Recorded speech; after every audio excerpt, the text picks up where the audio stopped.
হয় বন্ধুরা, আসলে ঘুরতে ঘুরতে আজকে আমরা সারাদিন সাতক্ষীরার যে দর্শনীয় স্থানগুলো ছিল সেই স্থানগুলো ঘোরার একটা নিয়ে আমরা বেরোয় আসছি আজকে 23শে রমজান। তার প্রেক্ষিতে আমরা এখন আছি দেবহাটায়।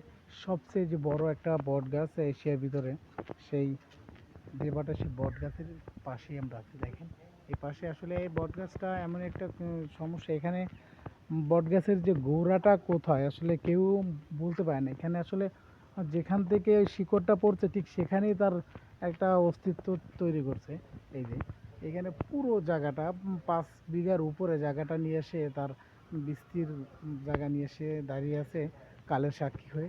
আশা করি আসলে এটা অনেক সাক্ষী দরকার। এটার বিশেষত্ব হলো, যারা সুন্দরবনে মধু আহরণ করতে বা কাঠ কাটতে যায়, যে বনভূমির যে একটা প্রচলন আছে, সেই বনভূমির যে প্রতি বছরে যে পূজাটা, সেই পূজাটা এইখানেই হয়। সেই বনভূমি বট গাছ এইটাকে কেন্দ্র করেই প্রতি বছর পূজা, এবং বড় ধরনের এখানে একটা শোনা গেছে যেখানে বড় ধরনের একটা মেলা হয়। সেই মেলায় সেখানে হাজার হাজার দর্শনার্থী এখানে উপস্থিত থাকে। আর দেখেন আসলে কিছু বলার থাকে না, চারপাশে মানে শুধু যেদিকে তাকাবো সেদিকে শুধু এই বট গাছের বিস্তর। এখানে আসলে পুরো জায়গাটা ধরে এইখান থেকে যেমন আছে, এর ভিতরে এর ভিতরে গেলে আসলে কেমন লাগবে বিষয়টা। এক একটা শিকড়কে মনে হচ্ছে এক একটা গাছ। এত বড় শিকড় আমি আসলে আদৌ আগে কখনো কোথাও দেখছি কিনা আমার মনে পড়ে না।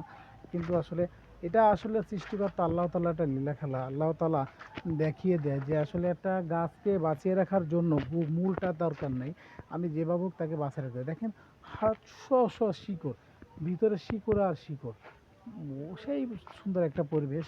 আমি আশা করব সবাই আসবেন দেবাটায় বনভূমি বটগাছ দেখতে। ভালো থাকবেন আর ভালো সাথে থাকবেন।